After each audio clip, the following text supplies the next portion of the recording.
끊임없이 신실하신 사랑과 은혜를 베푸시며 크신 은총을 입히셔서 저희들로 하여금 딴 길로 가지 아니하도록 저 천성을 향하여 걸어갈 수 있는 저희들의 모든 삶이 되도록 역사해 주시는 주님 앞에 이 시간도 감사와 찬송과 영광을 돌립니다.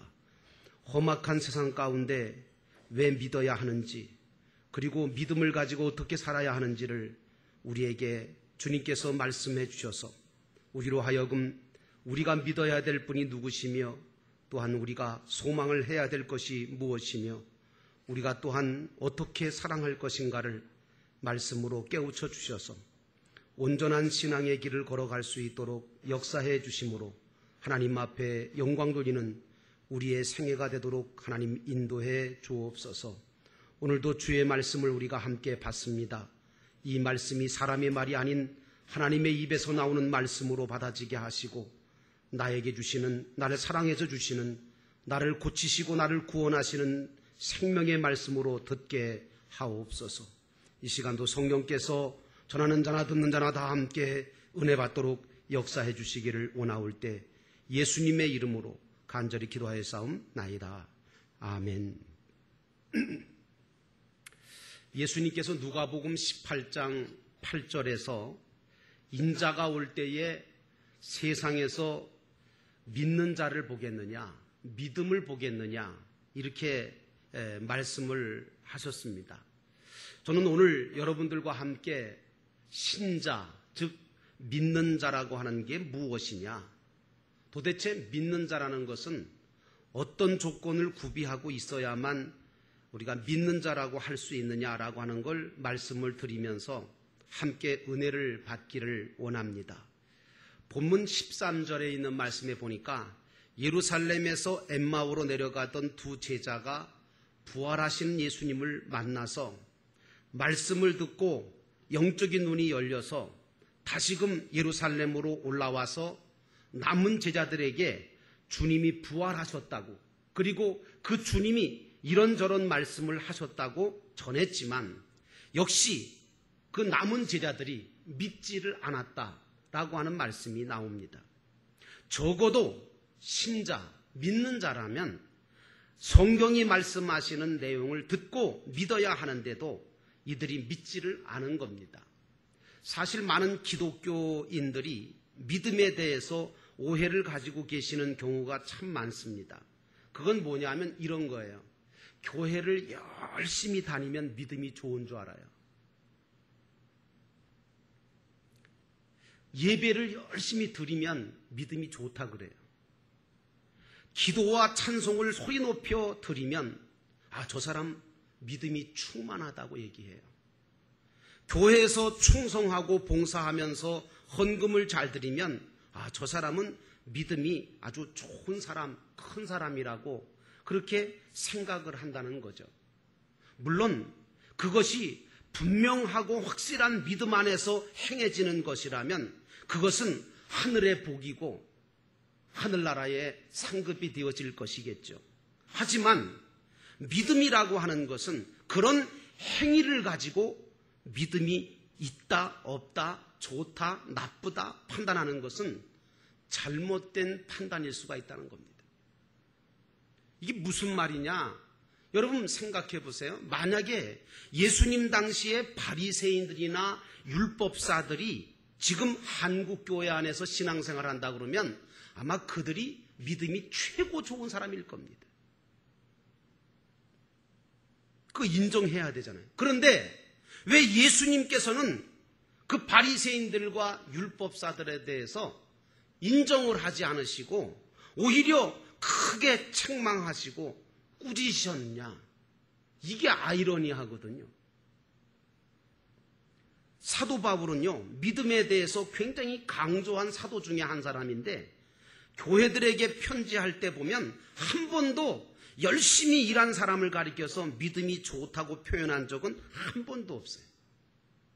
그런데 한국 기독교인들은 믿음에 대해서 너무나 주관적이고 너무나 잘못된 관념들을 가지고 있어가지고 겉으로 볼 때 무조건 열심을 가지고 예배드리고 기도하고 봉사하면 다들 믿음이 좋다고 말을 해요. 또 성품이 좋거나 착하면 신앙이 좋다고 생각하는 경우가 많다는 사실입니다. 무조건 열심히 하고 무조건 성실하게 하면 믿음이 좋은 것인가요? 그런가요? 여러분, 한번 얘기해 보자고요. 세상에 믿지 않는 사람들 가운데도요, 우리보다, 믿음이 있는 우리보다 더 열심히 사는 사람 많아요. 더 성실하게 살아가는 사람 많다고요. 그럼 그 사람들은 믿음이 있는 사람입니까? 그 사람들은 믿음이 좋은 분들인가요? 아니잖아요. 열심히 있다고 해서, 신실하고 정직하다고 해서 믿음이 좋은 것이다라고 하는 판단은 잘못된 거라고 하는 거죠. 오늘날 교회 안에서 문제가 되는 경우를 가만히 보면 열심히 일을 안 하는 사람보다는 오히려 열심히 일하는 사람들 사이에 갈등과 오해로 인해서 교회에 문제가 생기는 경우가 비일비재해요. 그래서 성경에는 주의 전을 사모하는 열심히 나를 섬기리라 라고 하는 말씀도 있어요. 왜 그럴까? 저는 그게 목회하면서 가장 퀘션이에요. 의문이에요. 왜 그럴까? 그렇게 기도하신다는 분들이, 왜 이렇게 믿음 생활 한다는 분들이 왜 그럴까 하고 생각해 보니까 그런 분들은 자기 열심을 갖고 있는 거예요. 자기 열심, 자기 경험, 자기 주관적인 신앙의 체계를 가지고 있을 뿐이지 실제로는 복음에 대한 내용을 전혀 모르거나 믿음의 핵심을 놓치거나 무시하고 신앙생활하는 분들이라 하는 게 결론입니다.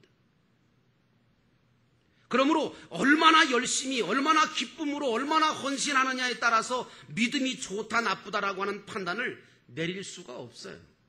그러므로 열심히 하는 것과 믿음은 혼돈하지 말아야 될 거예요. 제일 좋은 것은요, 온전한 믿음 위에서 열심히 진실하게 하는 게 중요한 거예요. 그러면 도대체 믿음은 도대체 뭘까? 어떻게 믿어야 진정한 신자가 될 수 있을까? 우리는 제일 먼저 이제 두 가지를 생각하려고 하는데, 제일 첫 번째, 이 믿음을 논할 때 내가 믿는 대상에 대해서 내가 알아야 될 필요가 있다는 거예요. 내가 믿는 대상. 여러분, 그래서 보통 이제 믿음이라고 할 때 나는 믿는다. 이게 믿음이거든요. 그럴 때 무엇을 믿느냐 말이에요. 누구를 믿느냐 말입니다. 이게 중요한 거잖아요. 여러분, 그렇다고 해서 뭐 아무 것이나 믿는다고 다 믿음이라고 할 수는 없지요. 비실체적이거나 비인격적인 대상을 믿는 것은 그건 믿음이 아니죠. 믿음이 아니죠, 그는. 그렇다면 오늘 저와 여러분들이 믿고 있는 예수 그리스도, 도대체 그분은 어떤 분이시고 과연 우리 믿음의 대상이 되기에 충분하신 분이냐, 이걸 우리가 따져봐야 돼요. 여러분 어떠세요? 여러분들과 제가 믿는 예수 그리스도가 과연 우리 믿음의 대상이 되실 만한 분입니까? 그렇습니다, 여러분. 예수 그리스도는 분명히 역사 속에 이 세상에 오셔서 실제로 존재하신 분이시고, 우리와 같은 삶을 사시다가 우리의 모든 죄를 지시고 십자가상에서 피 흘려 돌아가신 분이 예수님이십니다.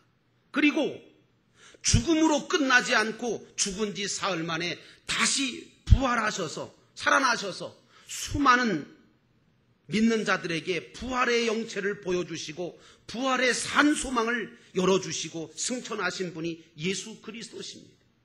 그리고 그분은 세상 끝날까지 너희와 함께 있겠다고 하시는 약속을 어기지 아니하시고 이 시대 속에서 보이지 않는 보혜사 성령으로 여러분과 저의 곁에 늘 함께 계셔서 우리에게 믿음 주시고 소망 주시고 사랑과 위로와 인도하심을 지금도 베풀고 계신 우리 주 예수 그리스도이신 줄로 믿습니다.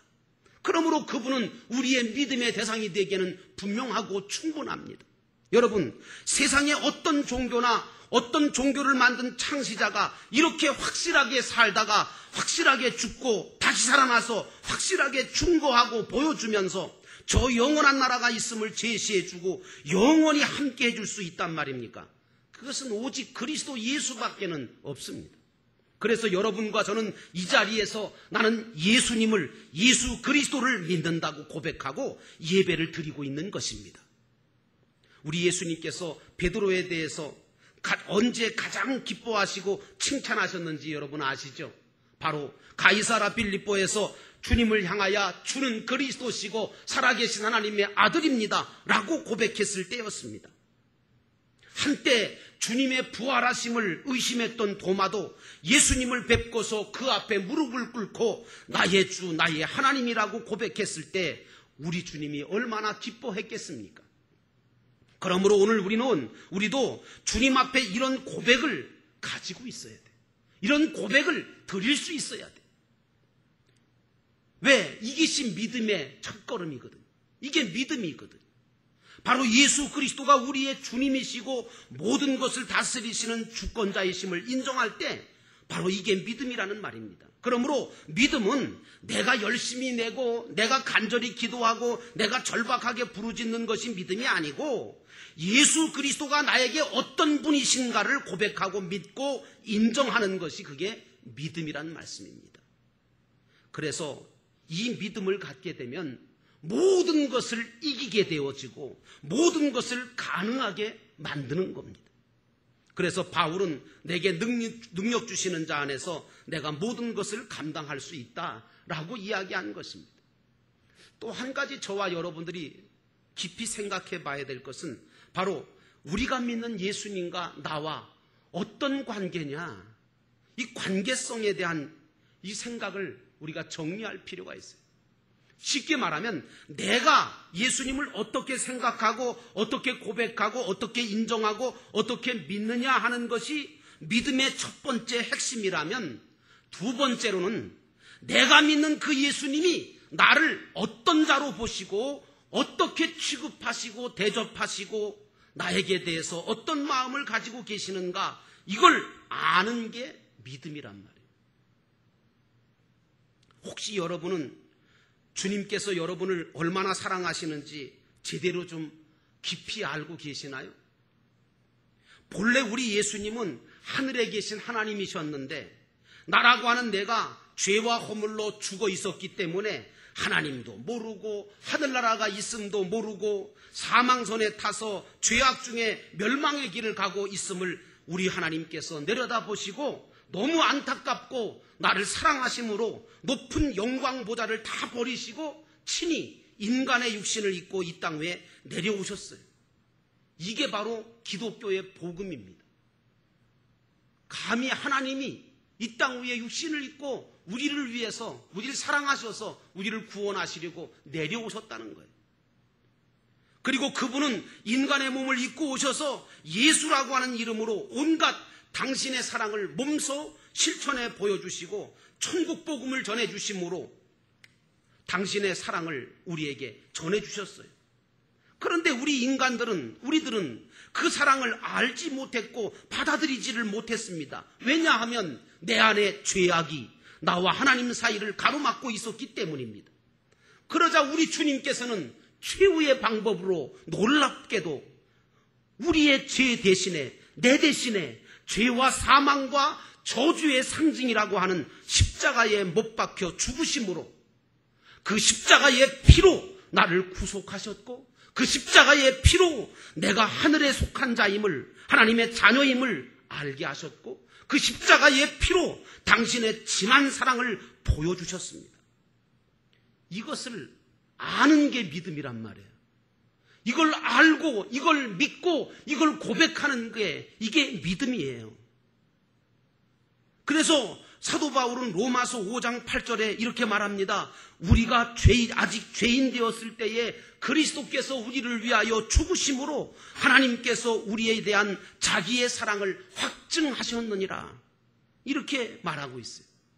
여러분, 이 엄청난 사랑을 깨달은 우리는 주님이 베푸신 십자가의 은혜와 사랑을 찬송하지 않을 수 없고 감사하지 않을 수가 없는 거 아닙니까? 그래서 저는 가끔씩 새벽 기도 때나 아니면 홀로 있을 때 찬송 부르는 가운데 이 찬송을 부릅니다. 내 구주 예수를 더욱 사랑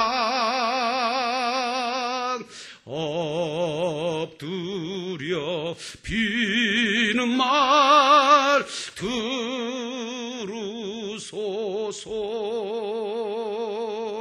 내 진정 소원이 내 구주 예수를 더욱 사랑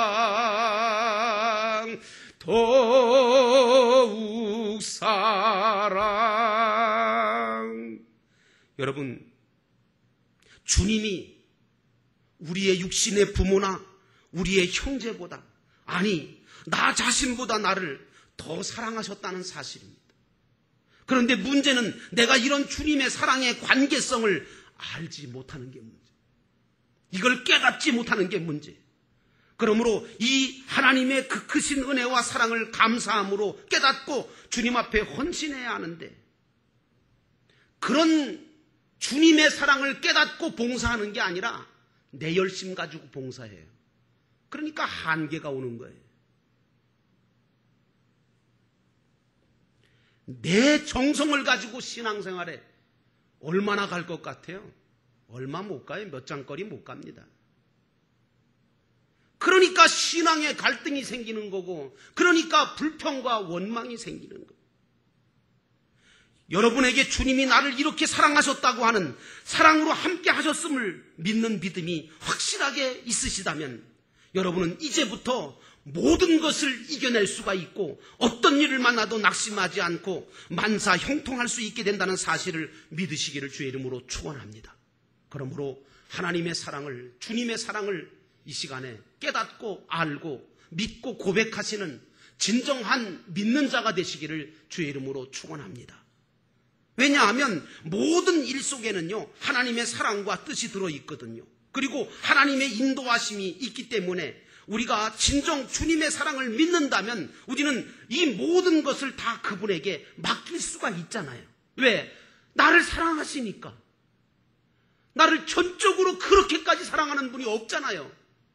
나를 사랑하시는 그분에게 내 모든 것들을 맡길 수 있는 이유는 나를 그렇게 사랑하시는 분이 없기 때문입니다.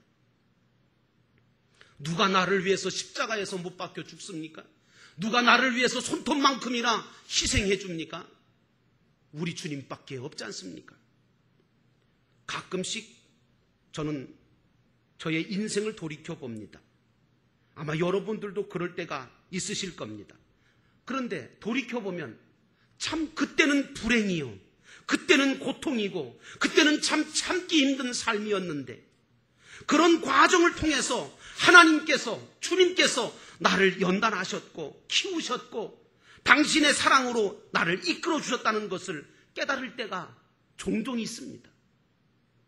그때는 죽을 만큼 좌절하고 죽을 만큼 절망하고 죽을 만큼 슬픔에 잠긴 때도 있었지만, 오히려 그것 때문에 내 영혼을 하나님이 깨우시고 하나님께서 하나님을 알게 하시고 하나님을 믿게 하시고 하나님 앞에 나올 수 있도록 하시고, 그 사건을 통해서 내 인생에 정말 가치 있는 것이 무엇인지를 깊이 깨닫게 하시는 은혜가 우리 가운데 있었음을 우리가 뒤돌아보면서 느끼지 않습니까?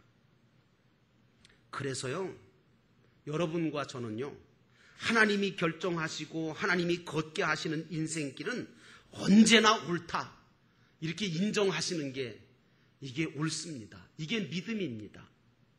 그래서 하나님이 하시는 일, 하나님의 방법, 하나님의 인도하시는 길은 분명히 우리가 다 납득할 수 없고 이해할 수 없지만, 그래서 성경은 뭐라고 하는가 하면 우리에게 하나님이 너희들을 사랑하는 걸 믿으라고 요구하시는 거예요. 여러분, 하나님이 나를 사랑하신다고 하는 것만 믿으면 하나님께서 나를 왜 그렇게 하시는지 그것 때문에 시험 들 일이 없잖아요. 왜? 나를 사랑하시는 분이 나를 이렇게 인도하시는 거에 뜻이 계실 거니까, 더 좋게 하시려고 이렇게 하시는 거니까. 여러분들은 주님의 사랑을 정말 믿으십니까? 깊게 믿으시기를 주의 이름으로 축원합니다. 초대교회의 인물 중에 폴리캅이라고 하는 어른은 80이 다 돼서 예수 그리스도를 믿는다는 이유로 순교를 당할 입장에 처해졌을 때 그를 신문하는 자가 회유하면서 이렇게 말합니다. 당신 이제라도 예수를 부인하면 당신 목숨을 살려주겠다. 그러니까 그 폴리캅이라고 하는 어른은 이런 유명한 대답을 했습니다. 주님께서 내 80평생에 한 번도 나를 배신한 적이 없으시고 나를 사랑으로 이끌어 주셨는데 이제 와서 제가 어떻게 주님을 배신합니까? 여러분, 이게 믿음이라는 거예요. 내 열심, 내 고매한 인격, 내 선한 행위를 표현하는 것이 믿음이 아니고 주님이 나를 사랑하셨고 사랑하신다는 사실을 확실하게 믿는 게 믿음이란 말씀입니다. 여러분에게 이 믿음이 생기기를 주의 이름으로 축원합니다.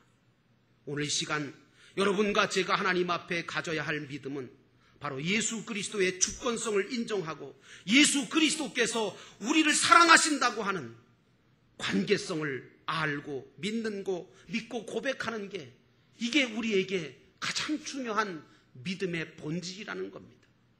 나는 오늘 이 시간 여러분들에게 믿는 자가 무엇인지, 믿는 자는 도대체 무엇을 믿는 것인지, 우리가 이제 앞으로 어떻게 믿음 생활을 하고 어떻게 주님께서 기뻐하시는 믿음을 갖고 살아갈 것인가를 말씀을 드렸습니다. 모쪼록 여러분들은 주님 앞에 신실한, 정말 진실한 믿음의 사람이 되셔서 온전한 신자로, 온전한 믿는 자로 살아가시기를 주님의 이름으로 축원합니다. 오늘 시간 다 같이 함께 기도하겠습니다. 이 시간 소리내지 마시고 반주해 주시고 다른 기도 하실 필요 없습니다. 주님, 내가 진정한 믿는 자가 되기 원합니다. 신자가 되기 원합니다. 진심으로 주님을 사랑하고 진심으로 주님을 의지하고 주님의 모든 것들을 맡기며 나아가는 저희들 되기를 원합니다. 오늘 이 기도를 하나님 앞에 먼저 묵상으로 조용한 기도로 하나님 앞에 드리시겠습니다.